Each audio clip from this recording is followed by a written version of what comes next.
Hello and welcome back to an episode of Generation Films. My name is American Ben, and today we are going to break down the lamest Deus Ex Machina moments in TV and film. I'm guessing when I say Deus Ex Machina, about 70% of you, including me, think of the video game of the same name, Good Times. But as some of you know, the term, from Latin via Greek, means God out of the machine. According to only the most academic of sources, the term first emerged in ancient Greek theater as it was used to refer to actors playing god characters who were lifted onto or over the stage using some sort of machine, often a crane-like device, at which point said character would then often be used to resolve the play's conflict. Today, the phrase Deus Ex Machina, as defined by the same highly academic source I referenced before, denotes, quote, a plot device whereby a seemingly unsolvable problem in a story is suddenly and abruptly resolved by an unexpected and unlikely occurrence, end quote.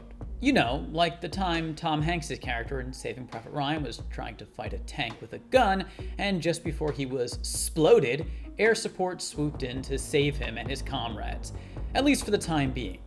Bought him like 10 minutes, to be honest. Anyway, here's our list of the 7 cheapest Deus Ex Machina moments in movies and television. At number 7, we have the backup brain in Star Trek: The Next Generation.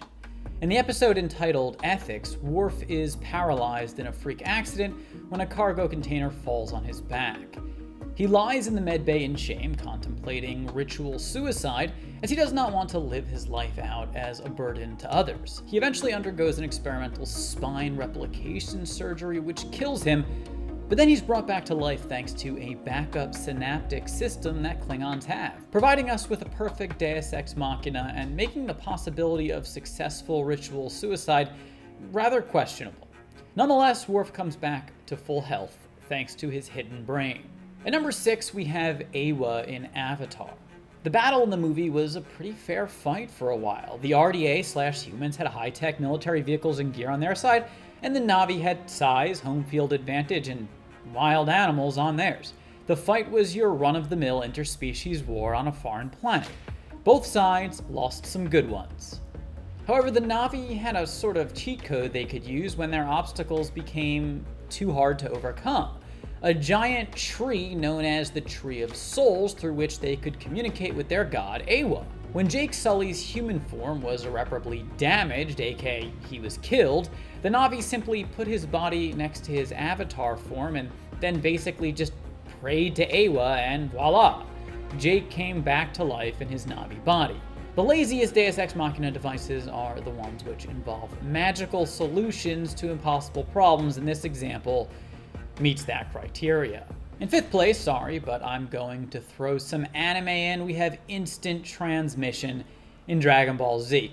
Now, if you know me, then you know that I'm not one to throw shade at DBZ, and the original Dragon Ball is my favorite anime series of all time. However, DBZ specifically had its share of cheap plot devices, you know, like spirit bombs, fusion, and capsules that can hold nearly unlimited amounts of micronized items within them. However, the most blatant Deus Ex Machina introduced in the show is probably instant transmission. Back in Goku's childhood days, and even during the early episodes of DBZ, the characters actually had to travel from place to place using various vehicles, such as cars and clouds. Eventually, flying was introduced, and even that was okay. But then came instant transmission, which just took things too far. After his battle with Frieza, Goku crash lands on the planet Yardrat, where he learns this technique, which allows him to instantly teleport to seemingly anywhere in space-time, or outside of it even. This is a perfect example of lazy Deus Ex Machina. The creators of DBZ needed a way to overcome the vast distances of space and time, and so they just wrote in a plot device that overcomes that issue in every way. In 4th place, we have Mr. Miyagi's magical healing in The Karate Kid. We could probably make a whole list of miraculous healing moments, but this one truly stands out. You'll recall that Daniel-san was cruising along in the film's climactic karate tournament when he took a kick to the leg and suffered what appeared to me to be a devastating knee or leg injury, perhaps a torn ACL or a fractured bone of some sort. Or maybe he was just buying some rest time. There's a theory. That said, the doctor on scene seemed to believe the injury was severe enough to end Daniel's tournament. However, when the doctor left the medical room, leaving Daniel alone with Miyagi, the mysterious martial arts master rubbed his hands together and then did something to Daniel which healed him well enough to get him back into the ring, where Daniel took down Cobra Kai's best with a jumping crane kick. Perhaps Mr. Miyagi used an ancient Shi healing technique. Perhaps Daniel was helped by the placebo effect. Or maybe Miyagi just injected him with some cortisone. In any way, the film seemed to imply that Miyagi used some inexplicable healing power to return Daniel to the battlefield, and it is a prototypical example of Deus Ex Machina. In third place, we have reality manipulation in The Matrix. Now, this Deus Ex Machina was actually enjoyable, but it provides its user with so much power we have to include it on this list. You'll recall that at one point in the film, Neo is excited to learn that with proper training, he can learn how to dodge bullets, a fairly cheap power in itself. However, Morpheus tells him in rather vague terms that eventually when he's ready, he won't even need to dodge bullets. Later, we come to learn that what Morpheus means is that Neo can stop bullets in mid-flight, as well as bend the Matrix in any way he wants, which for the time being solves just about every problem the protagonists are facing. The omnipotence of the agents is wiped away in a moment, and Neo gains the ability to jump inside people and touch their hearts. To be fair, something that Keanu Reeves does every day. But I digress. Once you eliminate the laws of reality to solve problems, you're deep in Deus Ex Machina territory. In second place, we have Force Resurrection. In general, the Force is kind of a cheap superpower, but that's generally okay because both dark and light side characters are able to use it. So fine, both Jedi and Sith can use magic to fight each other. However, there are points at which Force usage crosses over into Deus Ex Machina territory. First, there's the whole Force ghost thing. The inconvenience of death is somewhat overcome simply by offering deceased characters the ability to interact or at least communicate with the physical world in specter form.